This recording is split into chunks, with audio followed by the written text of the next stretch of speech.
Good morning, boys and girls. Today I'm going to read from Ruby Holler again. Probably read 3 or 4 chapters. We'll see where we are on time. All right, chapter 4, Mush. Okay, now remember, yesterday I read a little bit about the Boxton Creek home where the twins are in the orphanage, and then we kind of learned a little bit about the older couple, Tiller and Sari. So again, if this story is too sad for you, you can choose not to listen to it. Chapter 4, Mush. Dallas and Florida sat at their usual places in the far corner of the narrow dining room in the Boxton Creek home. They were not allowed to sit on the long benches with the other children because the Trippids didn't want the other children to learn any bad habits from them. The Trippids would have preferred Dallas and Florida to be meek and cowed like the others. Florida poked at the mush on her plate. "Do you think there's any real food in this glop?" "Might be," Dallas said. "I think I spy a piece of meat stuff." He tentatively stabbed the chunk of meat, imagining that it was a juicy steak. "The juiciest, best steak in the world." "Well, I think it's chopped up cardboard," Florida said, "and ground tree bark with a dash of hog's blood thrown in for coloring." She caught the eye of a new girl on the end of the long bench and waved to her. "Uh-oh," Dallas said as he spotted Mr. Trippett slipping up behind Florida. "Ow! What'd you smack me for?" "Keep your hands to yourself," Mr. Trippett ordered.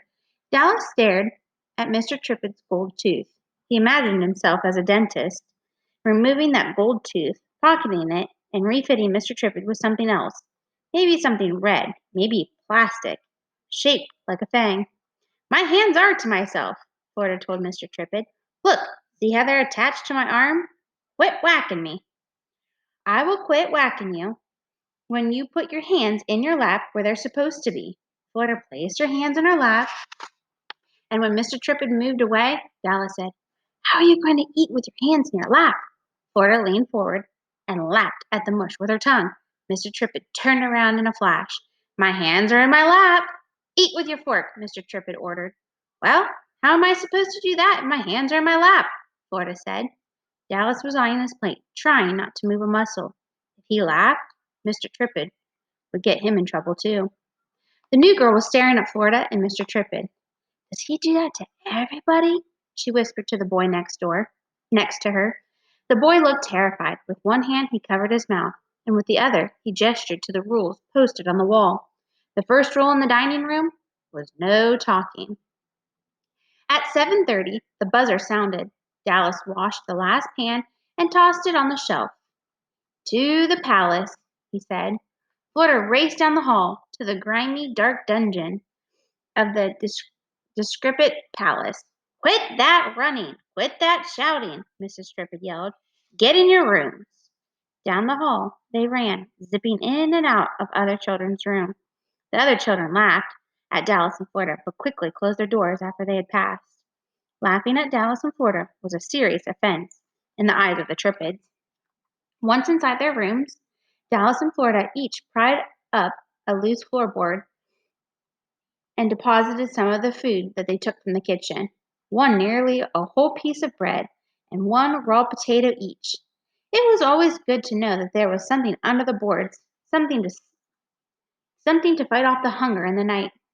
Later that night, Florida tossed and turned. She dreamed about the Hoppers and then woke up mad at herself for letting the Hoppers into her dreams, and now into her waking thoughts.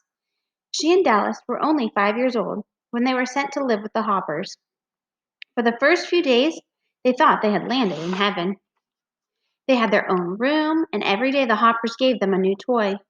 But then Mrs. Hopper started getting headaches and kept asking them to be quiet and to not touch anything. Dallas and Florida tried to be quiet, and they tried not to touch things, but sometimes they forgot.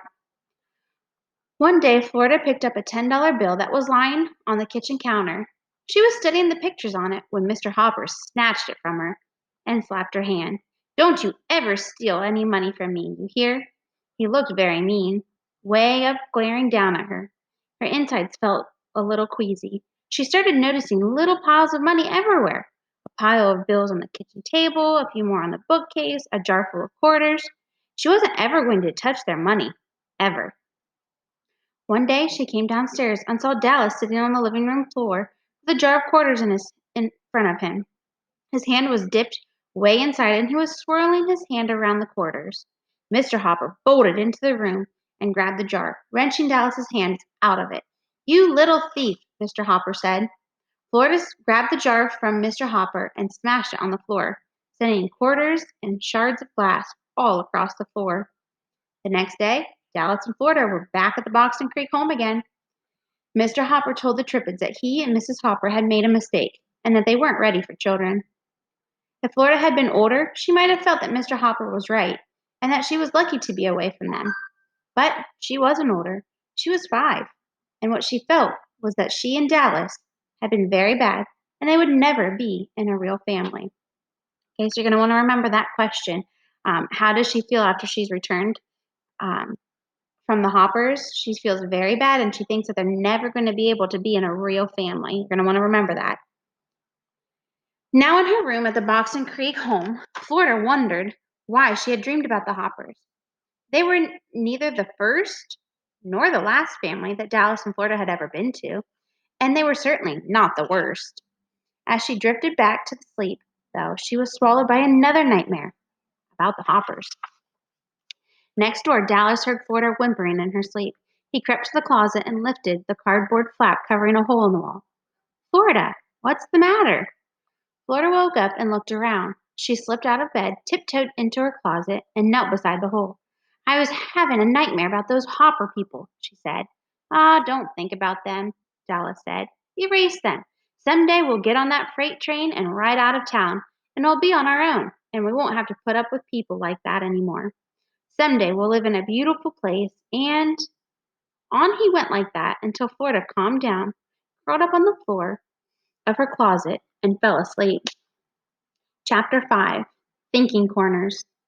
Dallas had been showing one of the younger boys how to throw a tennis ball over the roof of the Boxton Creek home. You pull your arm back like this, see? And you have to aim high. And at the last minute, snap your wrist like this. See? The ball sailed upward, curving toward the roof. But it veered suddenly, crashing into a window. Now, Dallas sat on a stool in the basement, thinking corner. The first few minutes in the corner weren't the hardest, because he'd see that damp cement wall and the ghostly cobwebs and spiders, and it reminded him of a cellar that he and Florida had once been put in. He closed his eyes. "Not going there, not going into that cellar. Go somewhere else, he would tell him. Go somewhere green and sunny." And soon enough, he was there in his mind, daydreaming, in the place where the trails wound through the woods, and where a boy could throw anything he wanted and wouldn't get in trouble. 2 hours later, Mr. Trippett opened the door and called down to Dallas. "Out of there, boy. Got another reservation for that space." As Dallas climbed up the steps, he saw Florida standing beside him, trying to wiggle free. "I was just running. I didn't mean to stomp on those flowers," she told him. "And that hole in the wall, I was just trying to get a little air in that room." "You just go down there and think about what you did," Mr. Trippett said. As Florida passed Dallas on the steps, she said, "My turn. Hope you kept the seat warm." Florida stomped down the steps and kicked the wall. "I heard that," Mr. Trippett called. "You just earned an extra hour." Silly man, Florida thought. Silly basement, silly thinking corner. She sat on the stool, her arms crossed. "He can't make me think if I don't want to." She tried to make her mind a blank white space, but as hard as she tried, she couldn't keep the canvas blank. Splotches found their way on it, splotches which turned into pictures, which turned into people. That morning she had seen a woman pass by the home. The woman was tall, large-boned, with frizzy, crazy hair. "That's a little bit like my hair," Florida had thought. "Hey, Mom," she had called. The woman, startled, turned to Florida, who immediately ducked behind the doorway of the home. Florida peeked around the corner, watching the woman hurry away. Now in the basement thinking corner, Florida saw that woman again in her mind, and she thought, well, maybe she could have been my mother. And that reminded her of the man she'd seen with Mr. Trippett the night before in the alley. The man's back was to her, but he stood in a sort of loose-limbed way, his feet spread out, his arms swinging at his sides, and for some reason, him standing like that reminded her of her brother Dallas. She almost shouted out, "Hey, Dad!" But the man had turned and she saw his matted hair, and there was something about him that kind of scared her. She was glad she hadn't called out to him. My father wouldn't look that scary, she thought. Now she opened her eyes and saw a spider scurrying down the wall. She hopped off her seat, picked up the stool, and hurled it against the wall, smashing the spider. The basement door opened. Mr. Trippett said, "I heard that. Keep that up, and you're going to be down there all day." Chapter 6. The Opportunity. Mrs. Trippett had a hold of Florida's arm and was pulling her down the hall. "I wasn't doing anything. Honest," Florida said. "Where are you taking me?" Mr. Trippett dragged Dallas out through the back door. "I was just digging up some worms," Dallas protested. "And are you accidentally squeezing my arm?" Mr. and Mrs. Trippett ushered Florida and Dallas into their office and closed the doors.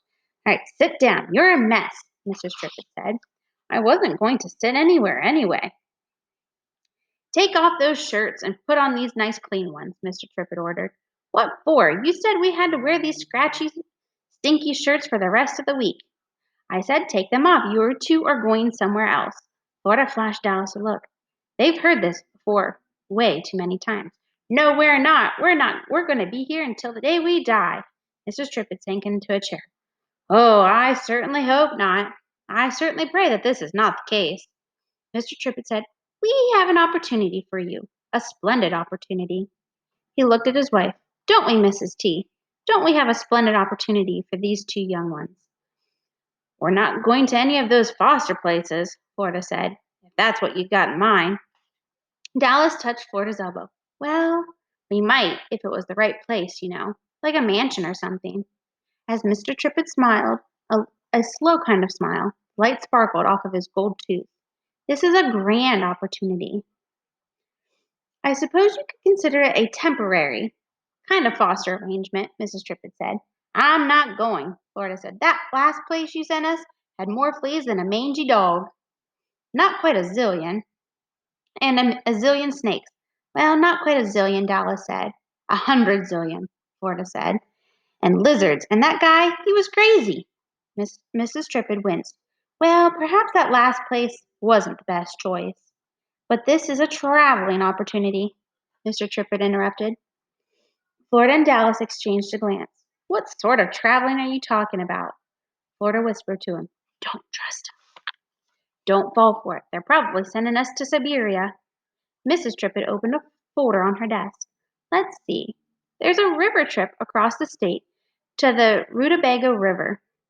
Florida leaned toward the desk. "Huh?" she said. Mrs. Trippett pulled another pamphlet from her folder. "And let's see, there's also a little trip to the Kangadoon." Dallas strained to see the pamphlet. "You mean the Kangadoon way out in the middle of the ocean?" In his mind, he had already propelled himself there. He was splashing in the ocean, and he was running through the hills. Mr. Trippett handed the Rutabaga pamphlet to Florida and the Kangadoon one to Dallas. "We have a very, very nice and respectable couple." "I don't trust him," Florida whispered. "Remember that last very, very nice couple, the one with the snakes?" Dallas saw himself climbing a tall, tall tree and perching on a branch high above the hills. He had a spyglass and was surveying the ocean, on the lookout for pirates. Just remember, Dallas is the one that likes to daydream. Mr. Trippett continued, "And this very, very nice and respectable couple are looking for some young, strong people to help them." "To do what?" Florida said. "Be their slaves? Hose down their hogs? Clean out their snake pits?" Mr. Trippett folded his hands. "This very, very nice and respectable couple are looking for two young people to accompany them on their trips during your summer vacation." Dallas, up in his imaginary tree, had spotted a ship far out in the ocean. "Pirates." "However," Mrs. Trippett said, "they're not going together. They need one person to go to the Rutabaga and one to go to the Kangadoon." "You mean we'd have to split up?" Florida said. "You can't do that. We're not splitting up. We're never splitting up." "It's only for 3 months," Mrs. Trippett said to her husband, and she added, "unfortunately." Dallas blinked himself back to Mr. and Mrs. Trippett's office. "Do we get to meet these pirates first?" he asked. "What pirates?" Mrs. Trippett said. "What on earth are you even talking about?" "The people," Florida said. "Do we get to meet them and see if they are A little crazy or what?" Mrs. Trippett smiled. "Of course, Mr. T," she said. Mr. Trippett scuttled out of the office and returned minutes later with a white-haired couple. "Allow me to introduce Mr. Tiller Morey and his wife Sary," he said. Dallas stared at the man whose left eye looked a little droopy. Maybe he had worn a patch there. Maybe he was a pirate. Florida looked at Dallas. "A couple of crazies," she whispered. "A couple of old crazies." We will go ahead and stop there, and I will start reading chapter 7 next time. All right, boys and girls, have a good day. Bye.